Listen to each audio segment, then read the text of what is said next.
Happy Monday, Brigade. What's up? Welcome into a new episode of the Bostonian versus the Book. My name is Matt Peralta. We are live on our YouTube and X at Boston versus the Book. We are replayed on Sports Grid Television. You guys get the audio podcast wherever you guys get your audio podcast. I hope you had a phenomenal Thanksgiving. Thank you for being back here. We are super excited to get rolling here in the month of December. We've got news in Missouri we'll talk about in the news of the industry. Raheem Palmer is going to join us from The Ringer to recap the NFL from yesterday and preview tonight's Monday Night Football game between the Patriots and the Giants. And we have an announcement right at the top of the show. If you guys have been on the Discord channel, you are aware of this. But for those of you guys who watch the show on Sports Grid at night or listen to the podcast or aren't part of the Discord channel yet, you should be over there. It's easy. But we now have two reasons to go to our website. The first being you can get the link to join the Discord channel and be a part of it. But the second one is that we have finally launched at long last. And I'm talking, this show began in December of 2021. And we have been talking about having a store for the Brigade, for BVB hats, for BVB t-shirts and hoodies and polos and beanies and everything else, bucket hats and everything else we have discussed about having it available for the Brigade for literally 4 years. This will be the 4-year anniversary coming up. We finally have a store. It is finally up and running where you guys right now, it is live. I mean, it is one of the highlight things of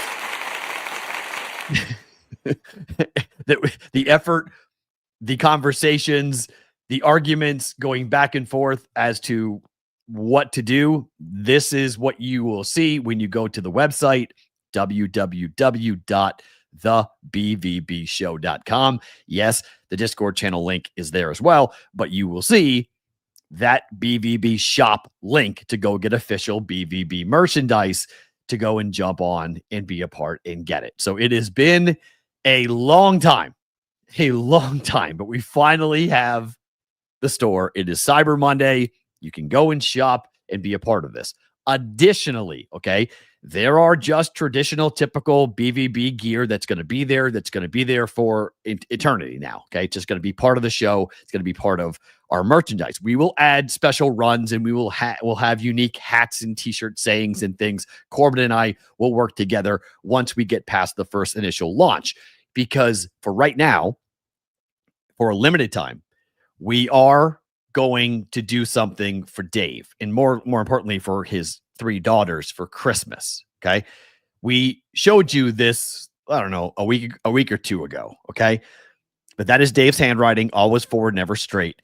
We have a line of Dave Sharapan we're calling it the Dave collection. Okay, Sharapan collection of Dave's favorite saying. Always forward, never straight. Okay. That's Dave's handwriting that Corbin has gone and found from a letter that Corbin has from Dave. And we've put it on a shirt. We've put it on hats. We've put it on hoodies. However, there's only going to be 150 of these made. Okay. 50 hats, 50 t-shirts, and 50 hoodies. I don't feel comfortable having, the store is a way of funding the show. Okay. And the way that we're going to keep ourselves going through the doldrums of the summertime, right? Where we get into a point where, people, I call it the nuclear winter. It's really the summer here in Vegas, but there's no revenue coming in. Normally sponsorships dip down because everybody gets ready to go for the summer into the fall, right? Now, this year is going to be a little bit different because 2026 is going to be one of the biggest, if not the biggest sports betting year since legalization, because of what will be in the United States. The World Cup coming to the U.S. is enormous. The Olympics happening in Torino, in Italy, happening in the early part of the year. So we have the Super Bowl in February. We have the Olympics. We have March Madness. And then we go right into the World Cup here in the United States and North America, Canada, Mexico, and the U.S. So it's going to be a very big betting year in America. However, I don't feel comfortable using Dave's sayings for gear, for merchandise. I've thought about it a lot. I talked to a bunch of people. I talked to Amanda a lot about it. And really, she was very influential in this decision about like, hey, we have to do something and honor give the brigade the opportunity to have this, but we don't want to do it where we're constantly looking backwards. Dave wouldn't want us to do that. The darn saying is always forward, right? So we have to move forward. But before we do that, I want to give everyone a chance to get hats, t-shirts, and hoodies. 150. Okay. There's 150 of them. In the future, when something happens with the Sherpans and something happens with Kendall or Kelsey or something with his daughters, we can bring it back and run it again. Nobody knows shit is still sitting there. Sorry, Will, right? That's still there. We can use that. We have other sayings that we can use from a Dave. I mean, we can do a meat curtains shirt. There's all sorts of things that we can do, okay, in the future. But for right now, there's 150, and you guys have already placed, I think we're up to like 35 of the 150 are gone, or maybe more than that. I'll check with Corbin, but we've already seen a pretty big dent in the 150. But if you are somebody that wants a Dave Sherpan collection hat, t-shirt, or hoodie, I would recommend buying it this week. Okay, maybe not today, but definitely this week. I would definitely go to the store and to buy it. And I'll do my best to kind of have like a running tab as to like how many are left, because once they're gone, they're gone. Okay. 100% of the proceeds, the profits from the hat, t-shirt, and hoodie sale with always forward, never straight on it will be given as a cash gift to his daughters for Christmas. We'll split it by thirds, and each one of them will get a hat. Each one will get a third of the proceeds from the hat, t-shirt, and hoodie sales in cash. This is not a donation. Okay. Just to be completely honest, I'm not doing a fundraiser. The Sherpans are not in need. No one's asking for money. They're not hurting. Okay. This is our way of saying to his daughters, it's your first Christmas without your dad. Your dad would love this. So we're going to go ahead and make this about, this is our gift from the brigade to the Sherpan daughters. So 150 items, all the money made, all the, obviously there's a cost associated with a hat, t-shirt, or hoodie. But once we have that cost covered, whatever money's left over, we're going to hand it over to Dave's 3 daughters for their Christmas gift for us here in the brigade. So if you've wanted to have a shirt, if you wanted to have a t-shirt, whatever it is, go ahead. Okay. For these types of questions, are they true to size? And by the way, I think YouTube, went back to some they're reconfiguring your handle. So I apologize if your handles look funky this morning. That's not my doing. That's YouTube's doing. Corbin's the one that's going to have to answer the question about the shirts running true to size. I don't know. Corbin's running the store. I really don't know if the shirts run the snapbacks. If you don't want a fitted, get a snapback so you know it fits. Get a flex fit, so you know it fits. Okay. The hoodies are a little bit on the oversized, but we did the zip ups for the hoodies because those tend to be easier from a fit perspective, on that. So, I've seen orders, Chef Benny, I've seen your orders. So thank you for supporting it. So again, it is thebbbshow.com. The link to the store is directly on the front page of the website. You go there, you'll see Dave's collection. There's 150 hat, t-shirts, and hoodies that are there that look it's similar to, it's not exact. Okay. But it looks like that. Okay. It's a t-shirt, BBB on the front, always forward, never straight on the back, written in Dave's handwriting. That's what also is on the hat, on the side of the hat as well. Hoodie looks very similar as well. But again, 150, 50 hats, 50 hoodies, and 50 t-shirts will be available for you guys coming up here right now on the store. But once they are gone, they are gone. So help us make the Sherpan Christmas a little bit easier. Obviously, Thanksgiving was really difficult for the family, the first one without Dave, and you know what Christmas is going to be even more difficult. So this is just a little way of us. I'll put together a care package. We'll give them hat, t-shirts, and hoodies, all of them, and then we'll give them the check from you guys for them so they can have some spending money for Christmas and go and get themselves something nice. It's what Dave would always do. The reason why we're giving them cash is because that was Dave's gift to his daughters always. He would give them cash and say, go get what you want. So we're going to step in here and do that for his daughters here for Christmas 2025 with the help of you guys. So Corbin is saying the shirts usually stay true to size. So depends on how often you wash them, but there you go. So if you're a large, buy a large. If you're an XL, you guys can buy an XL coming up for that. So shop the store. If you have questions, come and talk to me about it. It literally launched on Black Friday. So we're only a couple of days into what the store is going to look like. So very cool on that. We will get to the opening line coming up on the other side, but let's get to our guy. He is the one and only Raheem Palm joining us here on the Bostonian versus the book. What is up, my friend? How are you? Great to see you. What's good, man? Life is good, man. I'm just I'm out here in Philly right now, just visiting some family, visiting some friends. I'm going back to Vegas tomorrow. I'm so tired of the cold, but it was good to see everybody. Well, I was just there. I was in New England, so I got you on the cold. It's like, okay, time. It's 55 here in Vegas today, so it's not like it's balmy, but it's warmer than it is on the East Coast. I saw a tweet from you this morning, which I completely agreed with, that like the music choices that you make are so indicative based upon the market that you are in. Like when you're in Philly, you're bumping different tunes than what you do here in Vegas. Why do we do that? Because I'm totally with you on that. It's just a different environment, a different weather, just a different feeling. Like Philly is so like it's almost grimy. Like my life is like so much different in Philadelphia than it is in Vegas. Like I feel like I'm around, so much opulence and decadence, and there's palm trees and there's nice cars and nice women. And Philly, like you walking down the street and you might have a 10-year-old throw his middle finger up at you. So you take on the energy of the city that you're in. Amen to that.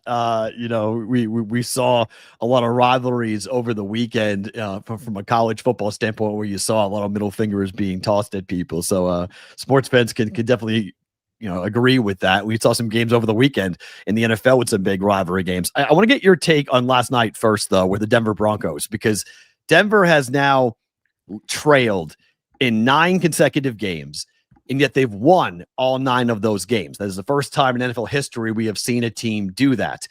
I keep on, like, in my head reminding myself of like teams like Villanova back a couple of years ago, where everybody was like, the luck factor is just so high on Nova, and once they get to the tournament, they're going to get bounced. Or a couple of years ago, we've had conversations, I think it was Philadelphia with the Eagles a couple of years ago, of like, how good are they really? They don't blow anybody out. They don't cover. How do you handicap the future for the Broncos, knowing how, they're playing with fire, let's be honest, but when they get to the postseason, can they keep on doing this where they go, down by a score or two, and yet they can still come back to win? Well, I think we have history of this in the NFL. The biggest thing with the NFL is that these teams that win all of these one-score games, they don't tend to fare very well. You go back to the 2022 Minnesota Vikings. They had won like 8 or 9 one-score games, and then opening game against the New York Giants in the postseason with Daniel Jones and Brian Daboll's first season, and the Giants beat them outright. You go back to last year, the Kansas City Chiefs, they won all those one-score games. Now, obviously, it's a little bit different when you have a Hall of Fame quarterback. You're always going to kind of overperform your point differential and Pythagorean expectation. But eventually, that they met their maker and had to, reap what they sowed in the Super Bowl. So I think eventually it always comes back to you. And even if it's not, in this regular season, you'll see it next year. You'll see teams that, win all these one-score games, they eventually regress to the mean. So inevitably, they're going to have their day coming.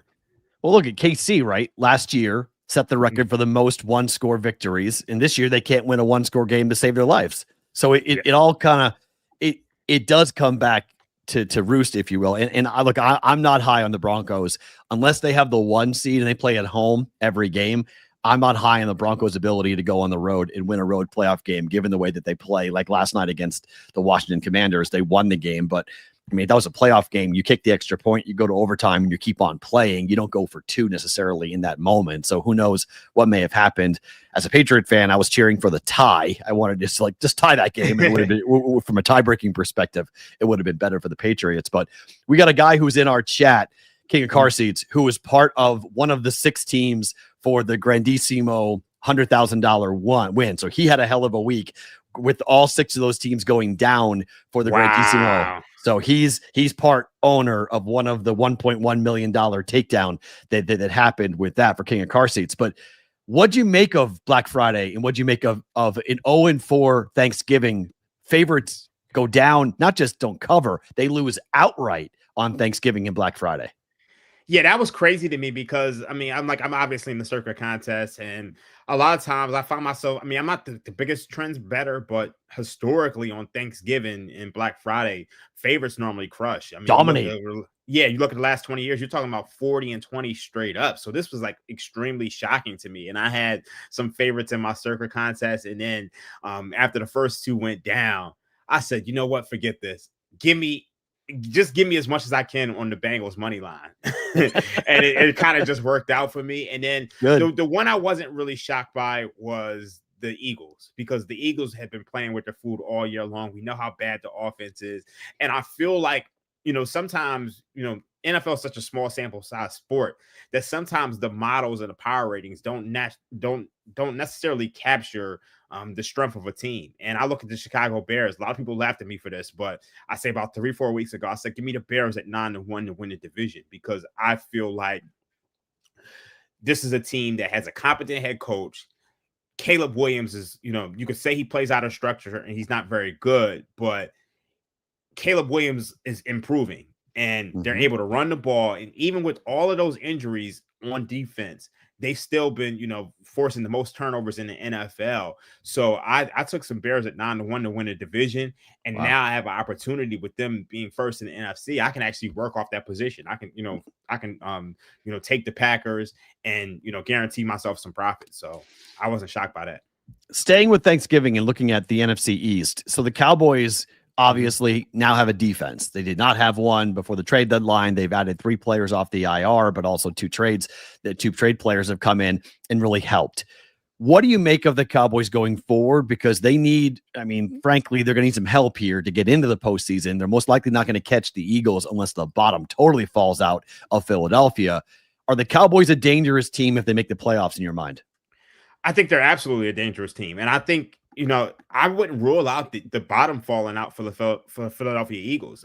This is very reminiscent of 2022 when the Eagles, they started 10-1 and they were like 1-6 down the stretch and lost to the Tampa Bay Buccaneers. This Philadelphia Eagles offense is just absolutely abysmal. I think the one thing that kind of, you can argue that maybe the bottom won't fall out is the fact that now they're playing a Chargers team with the injured Justin Herbert, and then they get to play the Raiders after that. But outside of that, any one of these games is losable. They've won all of these one-score games. We spoke about the Denver Broncos, but the Eagles were winning one-score games, and now the offense is just horrible. You got the offense is horrible. Jalen Hurts is not playing well. Kevin Patulu is just not calling the right plays and pressing the right button. But now the offensive line, which is one of the strengths of that team, is banged up. So, and then we saw against the Bears, for whatever reason, the Bears were able to run for like 280 yards rushing. So I think the wheels can completely fall off this team. You got a lot of infighting in the locker room. So it wouldn't surprise me if the Cowboys actually won this division. After that Cowboys-Chiefs game, the Cowboys were 9-1 to win the division. It actually got bet down to plus 650. So, obviously they have to take care of business. They got the Lions this week, which is basically a de facto elimination game because, the Lions, they're still chasing for the division, but you got the Bears and the Packers ahead of them. And then the Cowboys, they absolutely have to win this game. So, and I think they're going to win. So I think the Cowboys can actually be dangerous. Yeah, I'm with you there. You're in Philly, obviously. So there's been loud calls for offensive coordinator Kevin Patullo to be fired. Fans were chanting "Fire Kevin" in the game on Thanksgiving, or I guess on Black Friday. You got the Bears coach ripping his shirt off in the locker room and celebrating after beating the Eagles. I thought for sure that was going to be the come down game for the Bears, and this was going to be Ben Johnson being exposed by an Eagles team that was desperate. Are they going to fire? Are you in favor of making a change at the OC spot with, given where we are here in December? Honestly, I was in favor of it 5 weeks ago. And so I just don't think it's going to happen. It just seems like they're just going to ride with Kevin Patullo and see what happens. But ultimately, as much as we're blaming Kevin Patullo, a lot of this is on Jalen Hurts. Like at some point in time, like he can't control, like Kevin Patullo is not the one throwing, horrible interceptions. He's not the one fumbling on the switch push. He's not the one where, if you look at that, I think it was the second drive of the game, Eagles had a wide open touchdown, and Jalen Hurts just won't take risks. So at some point in time, like we got to put this on the quarterback. Like like we talk about the quarterback being the most important position in football. He's the guy who receives all the credit and gets all the blame. But at some point, like, why are we not blaming Jalen Hurts more? I'm with you on that. And I think that there's a lot of people who look at the Eagles and they see a team that doesn't like each other and that has an offense where, whether AJ Brown is getting the ball or not, whether they're throwing the ball deep or not, whether they're running the ball or not, if they can't go, they were effective last year because of what happened with the running attack in Saquon Barkley. And they made him run. I mean, it's proven. If you ask a back to go for 2,000 yards the next year, he's got nothing in the tank. If they can't run the football, in my mind, Raheem, they can't go deep in the playoffs. Is that fair? Oh, yeah, without a doubt. And I don't think they're going to go deep in the playoffs. I think this Eagles team is absolutely cooked. Saquon Barkley doesn't look like the same back. My guy Aaron Schatz from Football Outsiders previously, and now FTN, he's talked about the curse of 370. You give a running back 400 touches, and he's not the same running back the following year. But also now the offensive line is banged up. Like Lane Johnson's been banged up. Like, we know how the Eagles offense suffers without Lane Johnson in the lineup. And now you got other guys banged up. So it's pretty clear that this is not a championship offense. And the stunning thing for me last week was the Eagles defense, because that was supposed to be the strength of this team. And for the Bears to go out there and be able to run for 280 yards rushing and have two running backs go over 100 yards, that says something. I would agree. And so you look at the NFC and the win for the Panthers yesterday against the Rams, and the way that the Panthers did it, the poor play for the Rams. Matthew Stafford looked awful in that game. Now, not to say he's going to look awful the rest of the year, but the MVP markets have shrunk dramatically, where now we've got Drake May just about 20 cents behind for the MVP. And it was a big lead for Matthew Stafford a couple of weeks ago over Drake May, who plays tonight with the Patriots against the Giants in primetime. What do you make of the Rams going forward? And are they the best team in the NFC? So I struggled with this one, because when I watched that Rams-Seahawks game, I left almost like in the Seahawks a little bit more, because, I mean, obviously, if it wasn't for the Sam Darnold turnovers, I mean, I think they win that game with ease. But the problem is, how can you trust Sam Darnold? Like, Sam Darnold looked almost terrified in that game. And we know he has demons. He got sacked like 9 times in that Rams playoff game. We know in week 18 last year against the Lions, he just wasn't the same guy. So it's tough to say who's the best team in the NFC right now, because it just feels like everybody has flaws. But I think if you go with anybody, it has to be the Rams, because they have a Hall of Fame quarterback in Matthew Stafford. They have a good offense. Even if you look at that game yesterday, the Rams had a 61% success rate. They still put up 28 points. And ultimately, Stafford, he missed some throws. He had the pick 6, but they were right there. So I think you still kind of have to give it to the Rams. And actually, when you look at the MVP odds, Matthew Stafford's minus 110. I think you double down on Stafford if you don't have him at large numbers at this point in time. I think that's probably the way to play this, because you look at the Rams schedule. They do have Seattle again, but they take on Arizona twice. They take on Atlanta. They take on a shaky Detroit secondary.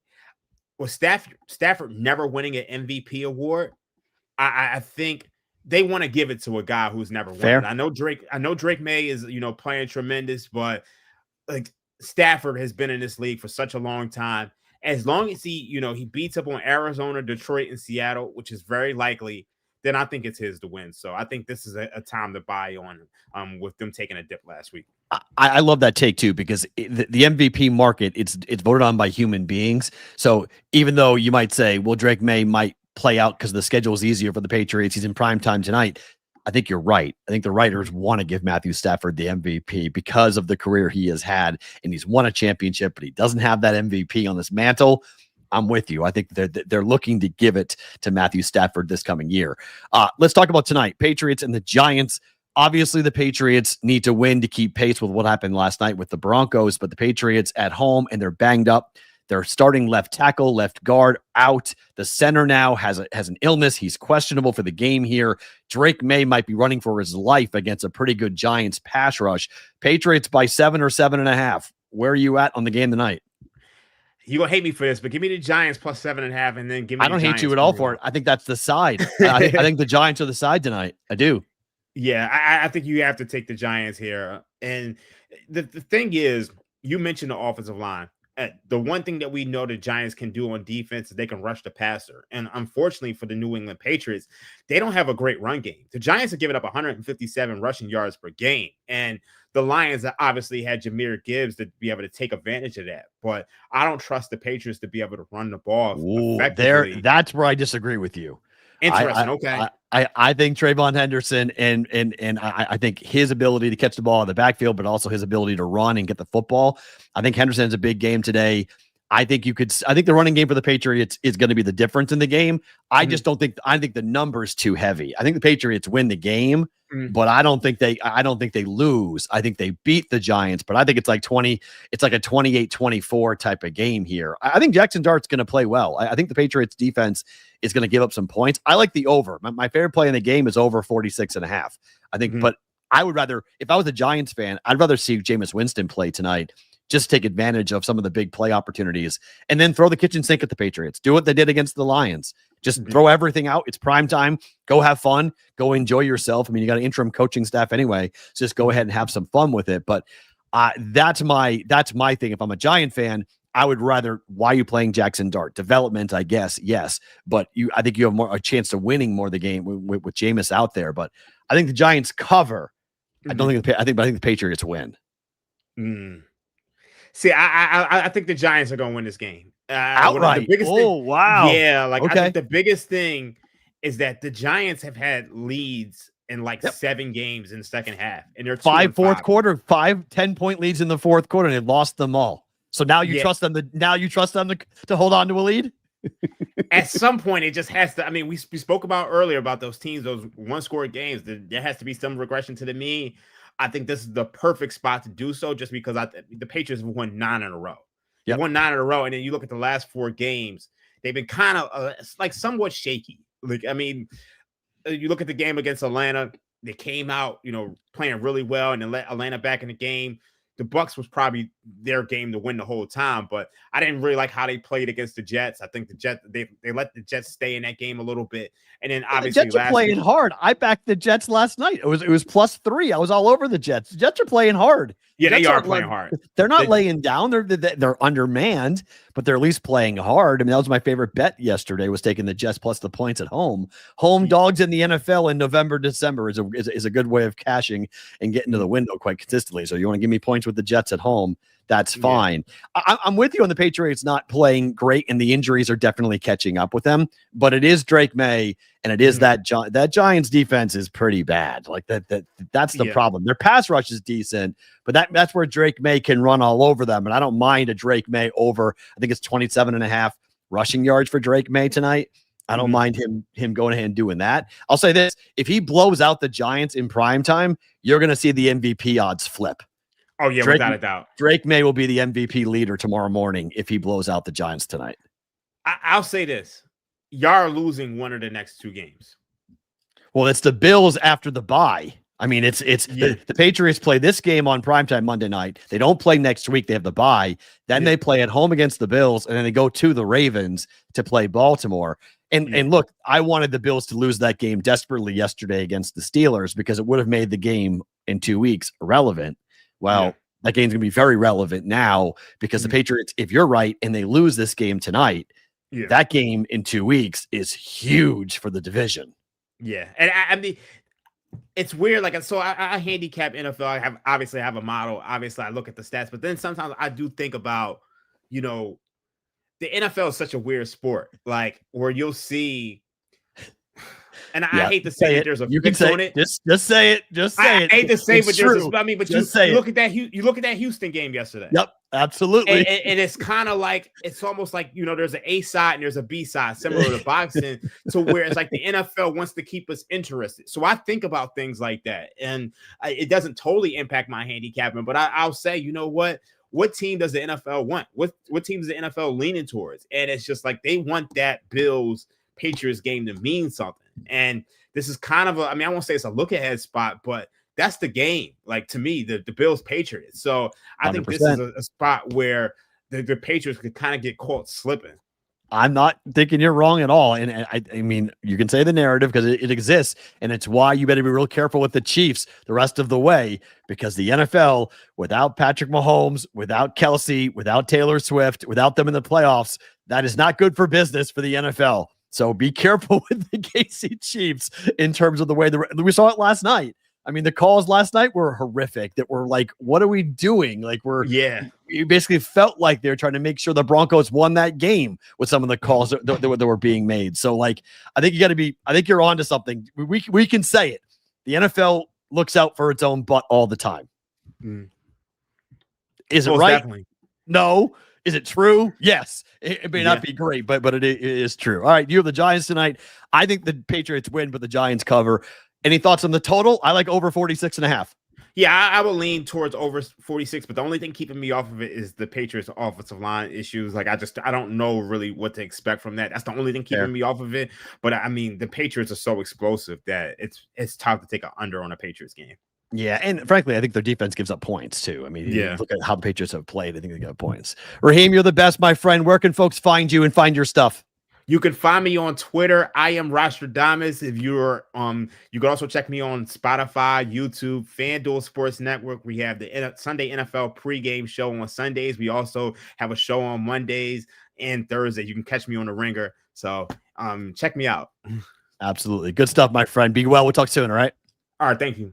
Raheem Palmer joining us here on the Bostonian versus the book. Always great to get Raheem on the program, talking NFL football with him, and check out his stuff on the Ringer for sure. They got a bunch of stuff. Ringer's doing some cool stuff.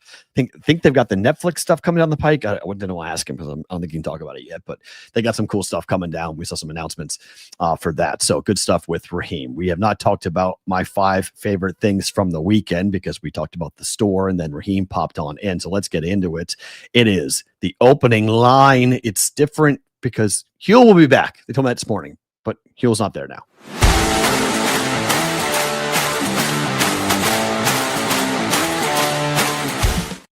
It is time for the opening line. My 5 favorite things from the long weekend. We start with number 5, and we made mention of it during the conversation with Raheem.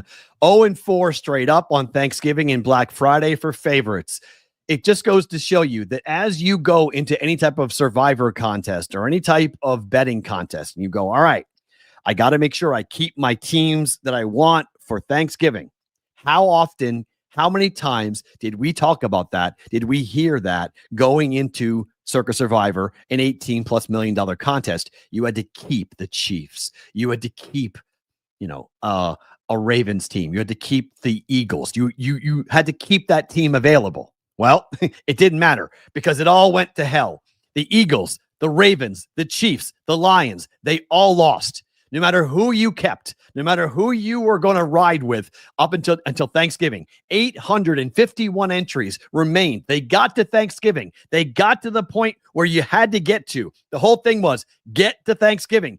851 out of the 18,000 entries that were there. They did not see their entry advance. How about that? We go from 851 down to 49. On the Grandissimo, it was even worse. That's a $100,000 entry fee. The Ravens and the Eagles, 6 teams remained going into Thanksgiving, 0-6.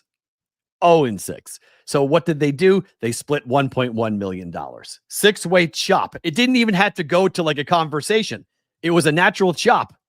They all lost. Everyone goes down in that Grandissimo Survivor contest with Circa Sports. Next year, I can't wait to see how many people get into it next year. I think we're going to have it might double next year because people saw it. It ended on Thanksgiving. Now, we're down to 40-something entries. I forget how many lost. I think only like 5 or 6 entries went out yesterday for Circa Survivor. So we're down to like 42, 43 that are left. Do we get to Christmas? Maybe. Maybe not.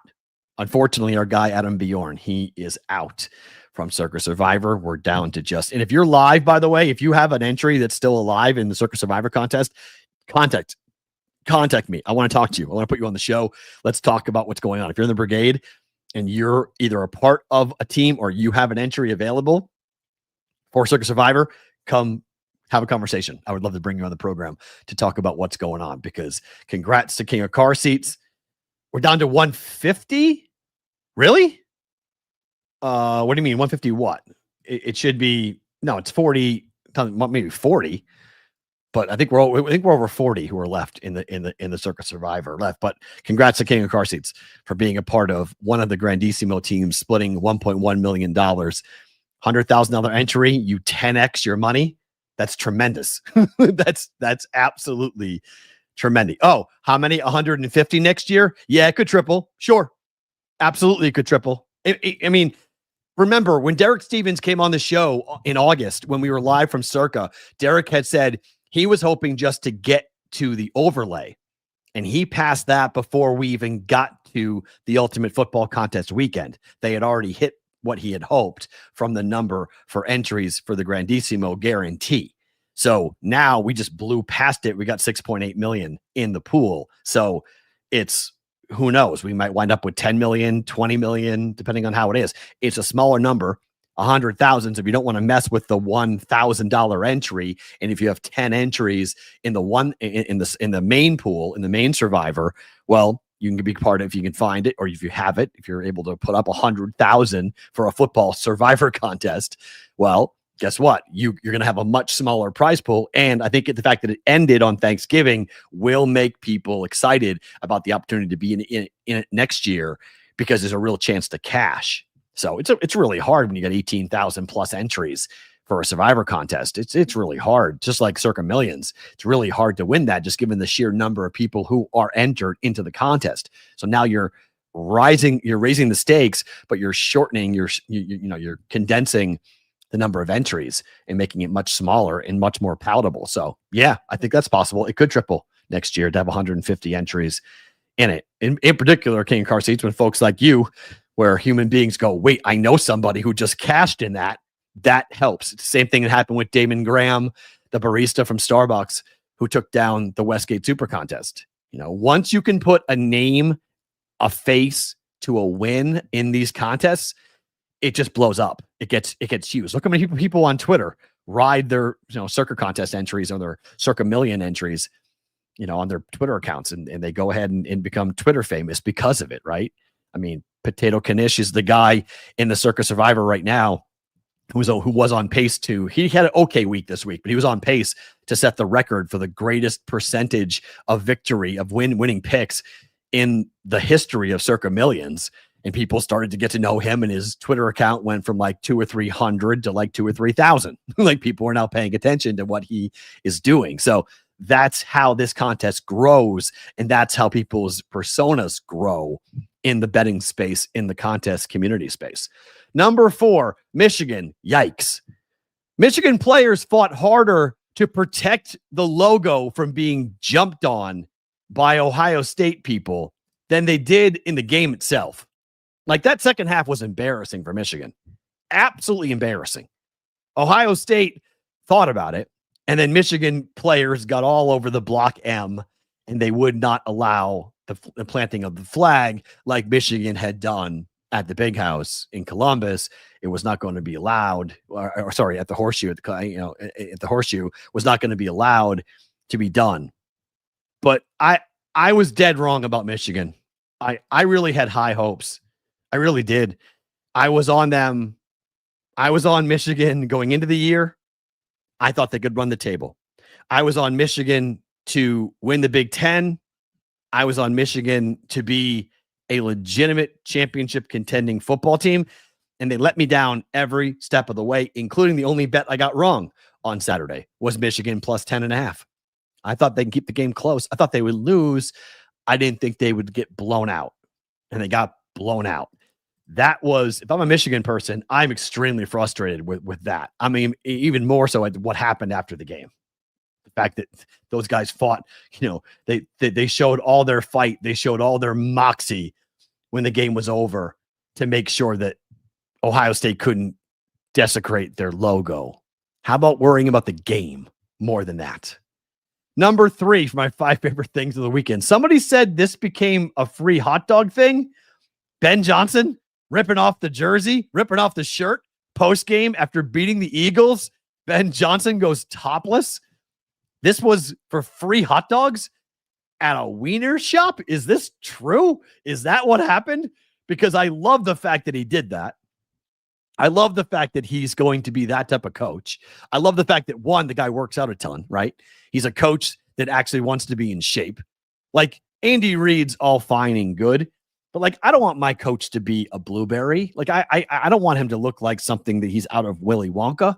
Like, I don't want my coach waddling. I want my coach to be in shape. I want my coach, like, I don't know. I've always said that, like, you coach athletically gifted and the most physically dominant athletes on the planet. Like, you have to take some level of respect for yourself, don't you? Like, you can't eat cheeseburgers nonstop and put yourself in an early grave. Like, come on. Like, you got to do something. Like, Ben Johnson, like, let's go, dude. I'm good with it. I'm good with Ben Johnson ripping off the shirt. I'm good with Ben Johnson. And I'm looking in the chat to see who put that in the chat. Here we go. Oh, that's Chicago John. Said Ben Johnson took off his shirt for free hot dogs from the Wiener Circle. Somebody let him know that that was what they were going to do. Even if that's true, I don't care. That's pretty cool. I like that a lot. That's cool. Ben Johnson doing that. Congrats to Ben Johnson. Congrats to the Eagles. To the Ben Johnson. Would have run through a wall for Ben Johnson, right? I love that. Like, your coach, you win, and he's in the locker room ripping off his shirt, and he looks like that. Like, good for Ben Johnson, man. That's phenomenal. Like, that's, yeah, get these guys fired up, and they're playing hard. And I think the Bears, they proved me wrong. They shut me up. I expected them to get trounced by the Eagles on Black Friday. Huge win for the Bears. Huge win. Number 2, and this is, I'm not saying this to be controversial. I'm just saying it, okay? Because it was cool. I don't think we're going to have a better halftime show this year than Jack White and Eminem in Detroit. Like, this was phenomenal. I understand why the NFL chose Bad Bunny. I don't have a problem with Bad Bunny performing at the Super Bowl halftime show. I have no problem. I think it's hysterically stupid and funny that people want to counter program and have like a different halftime show up against Bad Bunny because they can't stand that an American citizen is going to sing in Spanish. They can't handle that. Like, it makes their minds melt that Puerto Rico is part of America and that Bad Bunny is a very popular Puerto Rican artist who's going to sing in Spanish. Oh no. But I will say that on Thanksgiving, when Jack White was ripping on his guitar and then Eminem came out, that sure as hell felt like a Super Bowl. Like, that felt like a halftime show for a Super Bowl. That was really cool. It was really good. It was really fun. It was awesome to watch. It sounded great. You know, the fans that were on the field, going nuts. The cheerleaders on the field performing. Like, the whole thing was awesome. Like, the whole thing from a fan perspective, just watching it on Thanksgiving, had a really big game feel to it. I will say I am very concerned about the NFL and how much money they're investing in these halftime shows for non-Super Bowl events, because it makes the halftime like 45 minutes long. I don't need that. One game can have that. The Super Bowl is a holiday. It's a different type of game for that reason, but this is a regular season game. I don't really need a 35-minute postgame or 35-minute halftime show, but you give me Jack White, you give me Eminem. Yeah, for you Lions people, it was the best part of the day. That was a bad loss for the Lions. That wasn't great, you know. But again, if we're gonna do stuff like this, I'm in.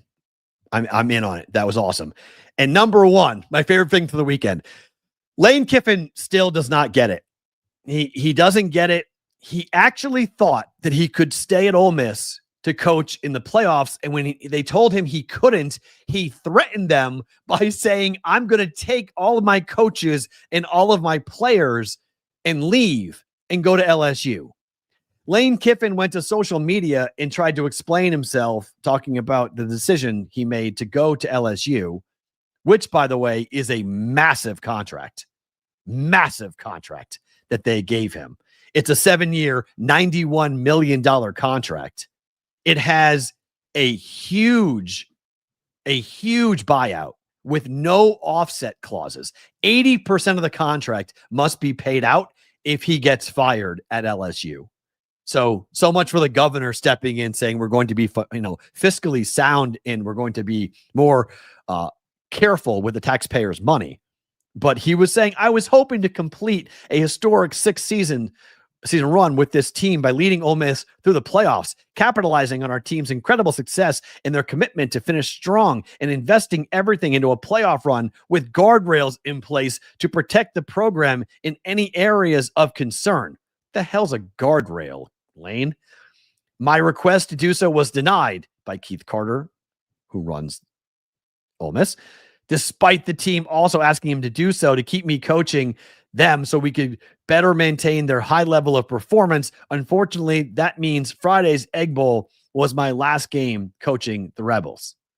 Like, on what planet, on what world are you allowed to keep your job after you quit your job? Like, I was thinking about this. Like, this is like going to your wife and saying, like, honey, okay, so here's the thing. I'm going to go live with the au pair. So, she's younger, she's hotter.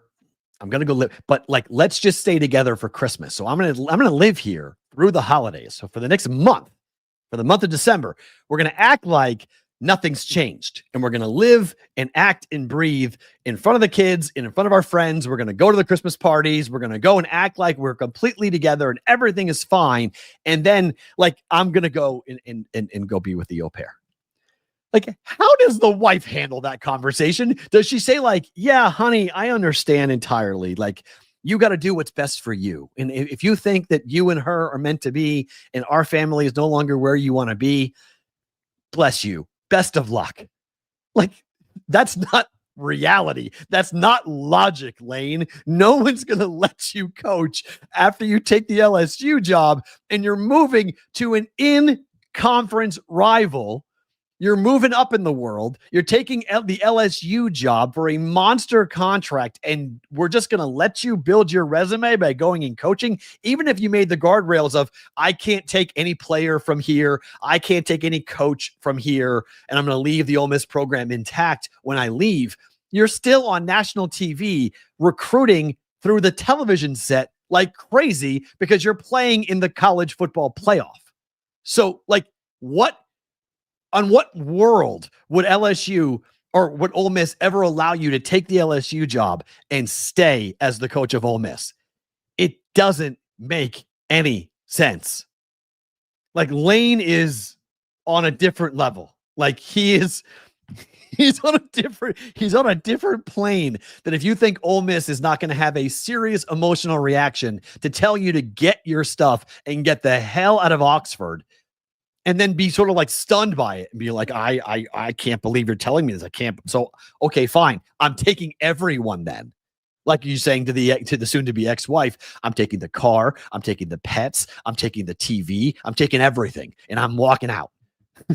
If you don't let me do this, I'm taking it all. They called his bluff and said, go ahead. And what did they do? Behind the scenes, they were negotiating with his successor and they elevated the defensive coordinator to be the head coach, permanent head coach, to keep all the kids that he was the head of recruiting for Ole Miss. So he had relationships with all the kids at Ole Miss already. And he is now the head coach, permanent head coach. That was a brilliant move by Ole Miss. Lane Kiffin, I feel for Lane Kiffin because I feel like he creates these bonfires around himself. And then he acts like, how did this get this way? Like, how is this burning? How am I in this house that's burning down around me all the time? Because he could coach Ole Miss if he wanted to. He could just have stayed at Ole Miss. He chose to go to LSU. When you choose to leave, you leave. That's it. You're gone. Goodbye. The idea that he would be able to stay is so far-fetched, and I can't believe he actually tried to put it out there in a tweet. He actually admitted that he tried to stay. Like, it would be one thing. He'd be like, yeah, we kind of thought about staying, but then we figured it wasn't going to work. So we had to separate. No, he's saying, I asked to coach in the playoffs. I asked to stay, and Ole Miss had other feelings. It's crazy. Yeah. They said, get out. And I would say, get out too. I mean, I think that's goodbye. The plane's over there, Lane. Goodbye. See you later. You're not here anymore. LSU sucked this year. Go be with them. Okay. Go work on your new job because we're going to go play in the playoffs and we're going to go try to play and win a championship because you don't want to be here anymore. So you could have stayed. If you wanted to coach this team so badly, you would have turned down LSU, but you did not. You didn't turn down LSU. Let's talk about what happened this weekend, what happened last night.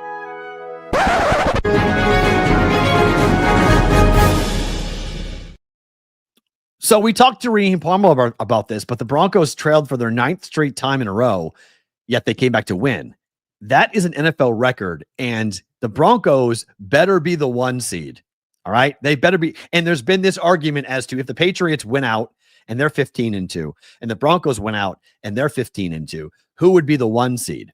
Well, there is some discrepancy going on. In order for the head-to-head schedule comparison to kick in, meaning common opponent would be the differentiator, you have to play 4 common opponents, which up to this point, I think the Patriots have. But it goes off of your winning percentage. Once you get to 4 common opponents, then it goes off of percentage. So the Patriots lost to the Raiders. The Broncos beat the Raiders, but the Broncos will play the Raiders again. If the Broncos were to lose to the Raiders, not happening, but if it did, if the Raiders were to beat the Broncos, well, then let's say the Patriots lose a game tonight and both teams are 14-3. You would go by common opponents, and then your win percentage against common opponents would be the tiebreaker. We're a ways away from having to worry about that. But from a Broncos perspective, they better be the 1 seed. If they are not the 1 seed, I do not see them playing in the Super Bowl. I don't think they can go on the road and win. Given Bo Nix, given this offense, I will be betting against them. Maybe they win, but if they're, favored at all, I'm taking the home dog in the postseason against Denver. We'll see where they wind up. They should wind up with at least 1 home game, if not 2, in the playoffs. But if I'm a Bronco fan, I'm not feeling great. I'm not feeling great about the way my team keeps on going behind. Because again, if we're playing real football, okay, we're playing in the playoffs. Last night, the Broncos are not going to have a 2-point play at the end to win it. You're going to have a playoff, a continuation of that. You kick the extra point, you keep playing, unless you're playing Dan Campbell and the Lions. Maybe he would go for 2 in that moment. But, if a better quarterback is playing, you don't allow the ball to get spiked in your head. You ball fake, and then you go ahead and throw a wide open running back to win the game. Like Marcus Mariota just isn't that great of a quarterback anymore, and he can't think that fast. So that's why that ball got spiked back down into his face. But I'm not high. I'm not high on the Broncos. The Rams equally. Tomorrow we'll do my top 5 teams in the NFL, but there'll probably be a new team atop the list. The Rams have lived there for 3 straight weeks, but I don't like what I saw yesterday out of the Rams. Was scary, and this is wild. The Panthers win over the Rams as 10-point underdogs at home. Sean McVay had been 20-0 straight up as a road favorite of 4 points or more, winning 15 straight as a road favorite overall. And yet he lost that game 31-28. Carolina wins 2 games as double-digit dogs in the same year for the first time since 1996. Bryce Young played really well. I think the biggest takeaway is the defense. Yes, the offense and Matthew Stafford didn't play well, but 31 points. You gave up 31 points in that game. Oh, boy. That is wild. And we talked about this with Raheem Palmer as well, but we have the new MVP odds. Matthew Stafford plus 110, Drake May plus 130. We have a 2-horse race for the MVP now in the NFL. And we'll see what Matthew Stafford looks like from an odds perspective after tonight. Because if Drake May goes and lights up the Giants and throws for 3 touchdowns and 300 yards tonight against the Giants, Drake May is going to be your MVP leader tomorrow morning. He will be the odds-on favorite to win the MVP. I was so mad at the Browns yesterday. The Browns special teams, they should have beaten the Niners, and I need the Niners to win that division. But my God, I teased the Browns up. The under hit luckily in that game because of the wind, but you can take the Shedeur Sanders talk all you want. You can take, Myles Garrett's ridiculous. He's such a good player. But the special teams, I mean, that fumble at the end, that muffed punt by the Browns was just catastrophic. Just an absolute catastrophic turnover for them. It was awful. Texans win their 4th in a row over the Colts. First time they've ever done that. I'm equally down. I'm down on Philly. I'm down on Indy. I'm down on Denver. Like a lot of these teams that are currently up, and frankly, I haven't been high on my team all year. So I can't really be down on the Patriots because this is all butter. Like this is all ahead of schedule. Denver was supposed to be here. If you go back and watch our shows, we had Debro on every week talking about the upcoming season. We both were talking about Denver and Denver having a huge year. We've already gone over 9.5 wins for Denver. That bet has already cashed. So we're good there. The Patriots have already gone over their win total. That bet has cashed. So, the Giants are going to go under their win total most likely unless they get really hot down the stretch. They've already been eliminated from playoff contention. So, what did the Giants do? But under 5.5 wins was another play that I made with the Giants. So if you look at the way the upper teams in the NFL are performing, I don't know, man. Indy, I don't know. The Raiders, Chargers, same conversation. How good are the Chargers? Justin Herbert breaks his hand. He'll have surgery today. He's having surgery today. They play on Monday, and he's going to play on Monday? He's going to play on Monday? Okay, fine. I backed the Raiders yesterday because I thought the Raiders could score 20 points. They scored 14. The Raiders are the worst team in football. And I know what the record is for the Titans. I would rather have the Titans roster and the Titans future than I would the Raiders. Brock Bowers is a great player. Ashton Genty is a great player. Geno Smith is horrible. Their offensive line is atrocious. Their defense, yes, Max Crosby is awesome. But after that, there's just a bunch of Jags. Just guys out there running around. Raiders have such a big mountain to climb. And Tom Brady said it over the weekend that he's okay with burning it to the ground to start over. And I think they're going to have to. I think you need a new everything next year. And that stinks because Pete Carroll firing the OC isn't going to change anything. He has 2 of his sons on the coaching staff. One son coaches the offensive line. That's been a disaster. So you have to fire Pete Carroll because he has to get rid of his sons. Like he's coaching just to work with his kids. Like this is not like take your kids to work stuff when it comes to the NFL. And I think Tom Brady knows that. So I think you have to start over again. New head coach, new everything. Hopefully they have a top 3 pick in the draft. Take a quarterback, sign a veteran, bring him in, young coach, see where you go. But the Raiders are just an absolute mess. Cowboys have been tremendous coming down the stretch since the trade deadline, since getting a new defense. Huge win over the Chiefs. KC is now minus 125 to miss the playoffs. They are favored to not be in the playoffs.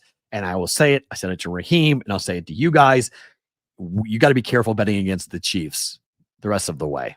Like it is not in the interest of the NFL to have Patrick Mahomes, the guy that's on every commercial break, be at home and not be a part of the postseason. Okay. This is going to be a very interesting month of football in Kansas City because the Chiefs are going to have a very difficult time. The Texans on Sunday Night Football, the Texans are the team that nobody wants to play in the playoffs. The Texans defense is legit. And how many points are the Chiefs going to score against this Texans defense? 17. Okay. CJ Stroud and company, if they can run the ball and be effective, Kansas City could be looking at their 4th loss in 5 games and 6-7. Sorry, kids, if you're listening. I can't say 6-7 and ever because whenever you say 6-7, everyone gets after it. But the Chiefs are going to be at home in the playoffs, but be careful betting against them in terms of numbers. They play the Texans at home, the Chargers at home, at the Titans, home for the Broncos, and at the Raiders. I think that they lose to the Texans coming up on Sunday Night Football. The Chargers is a huge game in the division. They'll beat the Titans, and then they play on Thursday Night Football on Christmas. They play the Broncos in prime time on Christmas, and that could be the nail in the coffin for the season. Denver could be able to send the Chiefs packing. And then you're going to see all of the clips from so many people that said the Chiefs will miss the playoffs, because that was a very popular refrain. It was mine included. We all talked about the fact that the Chiefs could very well miss the postseason this year after what happened last year.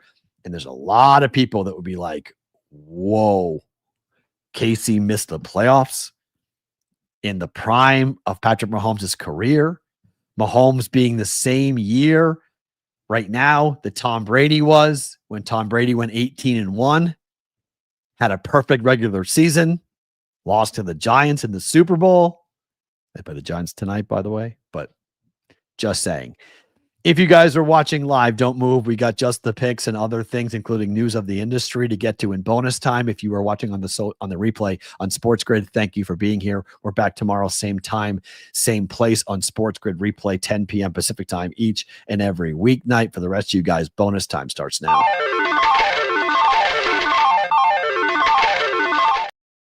Let's make some bets.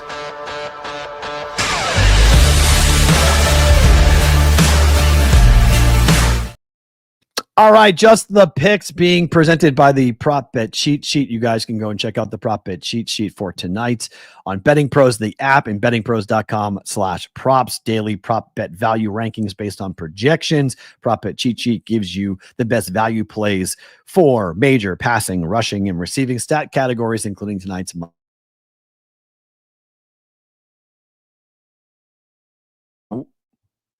I froze. Sorry. There was our first. Was that our first freeze?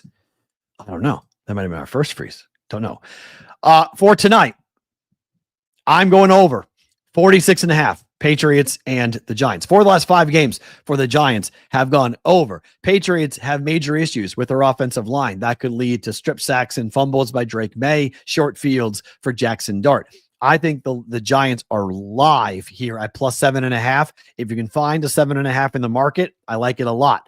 Giants +7.5. But I will be more inclined to bet the over. I don't mind a same game teaser to pull the Patriots down to -1 or 1.5 and take this number down from 46.5 down to 40.5 and go over. But I am concerned about the Patriots losing this game outright tonight to the Giants. I'm not going to be stunned if we're sitting here tomorrow on the show talking about the Giants beating the Patriots and the Patriots having their 9-game win streak snapped. I think it's very possible.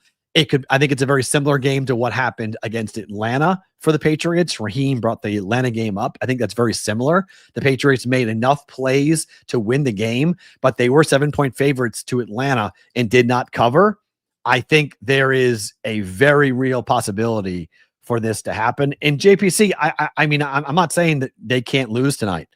They can absolutely lose tonight. Patriots can lose tonight. And the Patriots offense, given that pass rush and Abdul Carter and company and what they're going to do tonight, they're going to have a chance. I think they'll be in the game. Jackson Dart playing, I think they'll score. I think the Giants are going to score 20 to 24 points tonight. Their team total is 23.5, I believe. The Patriots team total is 27.5.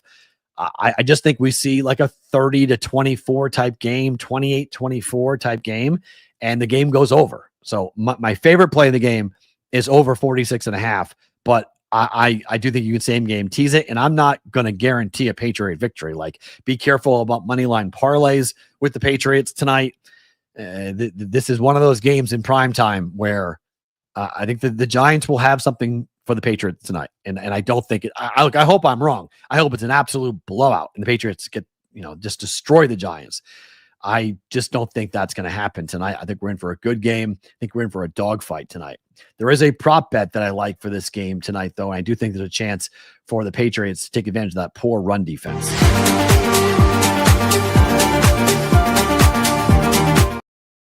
So for the BVB prop bet of the day, there's two ways of looking at this. Ramondre Stevenson could also have a very big game for the Patriots running the football. Okay. He could be a bell cow tonight for the Patriots, but Travion Henderson has been awesome.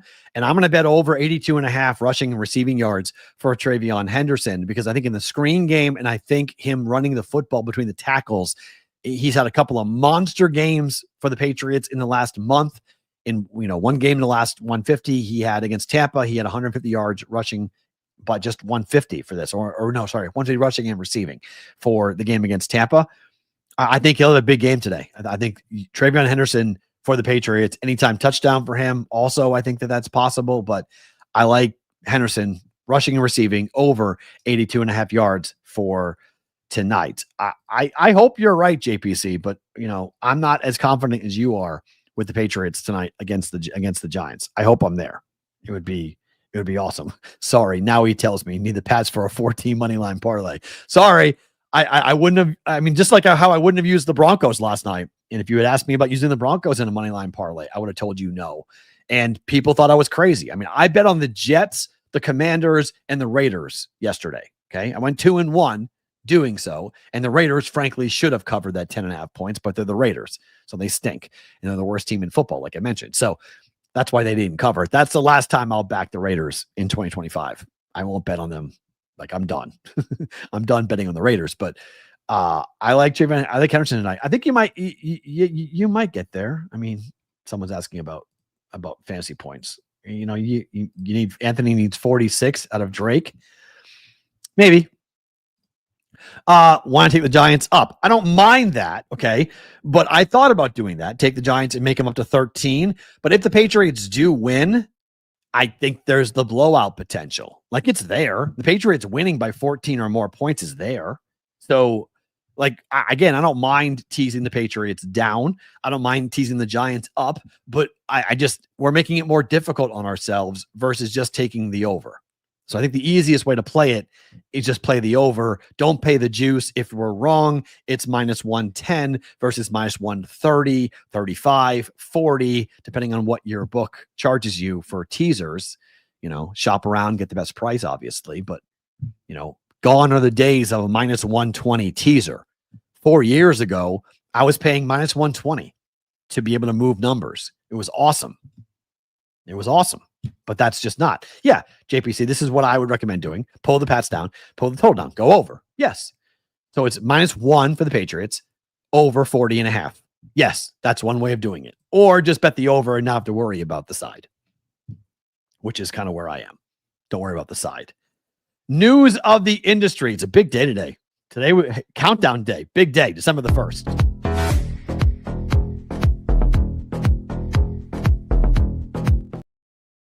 News of the industry, 2 stories to talk about here. First off, congratulations to Missouri. You guys are live for sports betting. Congrats to Circa Sports for acquiring one of the 2 untethered standalone licenses in the state of Missouri. Derek Stevens, Mike Palm and company, they are there in Missouri for a launch party tonight. That's very, very cool. Congratulations to them for that. That's awesome, Ryan. I have so many options to line shop now in Missouri. That is awesome. That's how it's supposed to be. Missouri now is the 39th state to be legal for sports gambling in America. Tremendous. Coinciding with that move was the death of ESPN Bet. It is officially gone. ESPN Bet has been replaced by the Score Bet across the country, including in Missouri, where the short history of ESPN Bet is now gone as Penn Entertainment officially shutters ESPN Bet today, and now it is the Score Bet. By all accounts, this is not some major change by Penn, and that's been somewhat, from what I've read, somewhat of a disappointment for folks who have been using ESPN Bet. They thought they might get a better operating system, a better UX, if you will, a better overall app, and that has not happened. It's essentially just swapping it out and putting right from, the ESPN Bet model. Now it just says the Score Bet. It's the same wallet. It's the same look. It's the same markets. It's the same odds. It's all the same thing. They just changed logos. Yes, ish. It's basically the same thing. They just changed the logo. Yes. So I think that's a little bit of that's a disappointment, and that's annoying, to be quite honest. I think there's a lot of people. And Ryan, yeah, he said I deposited Circa, just minimal to others to get the promo deals. You're not alone. I mean, people are going to be, I can't tell you, whenever a state launches on every college campus today, there are, I don't know, 80%, 90% of the frats are being approached today by people to say, hey, I'm going to give you guys each $100, $200, whatever it might be. Download the app. Go ahead and play, 40 of you, you're betting A, 40 of you, you're betting Y. Here's the money. We're going to load your accounts and we're going to take the promos and we're going to bet both sides of the same game. Like that's happening all over the place. And it's whenever there's a launch, whenever there's free offers, whenever these, states go legal, that's what's happening here across the country, and across Missouri, I should say.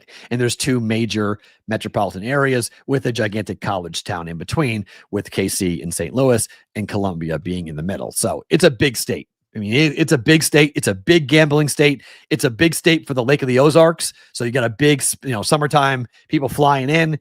Missouri handle will be big. It'll be big in my mind. It'll be huge for sports gambling handle. And I think folks in Missouri are super excited to have it. And that's really cool. So congratulations to Missouri. ESPN bet's gone. The score bet now is a thing across the country. No more ESPN bet. Another thing like the ESPN, the magazine, the ESPN zone, the ESPN phone, like all the different things that ESPN has put their names on. Unfortunately, it's another one that has gone down and will no longer be a thing. ESPN radio will be next. That's the next thing that's slowly but surely spiraling down, which as somebody who's a lifer in radio stinks. I hate that. I wish ESPN radio was more successful. I wish there was more of an influence and more of a push for ESPN radio. We haven't seen it. They're called ESPN audio now for podcasts and whatnot. But as a radio lifer, that was the gold standard. To work for ESPN radio used to be the gold standard. Now they could care less. they don't care about ESPN radio at all. It's not a focal point. They don't prioritize or worry about it at all, which is really a pretty big bummer to me if you go. But time for favorite thing about today.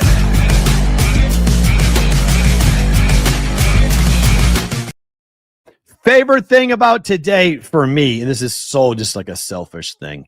So I have been watching TV on a 65-inch screen for like 8 years, 9 years. I bought it after being here in Vegas.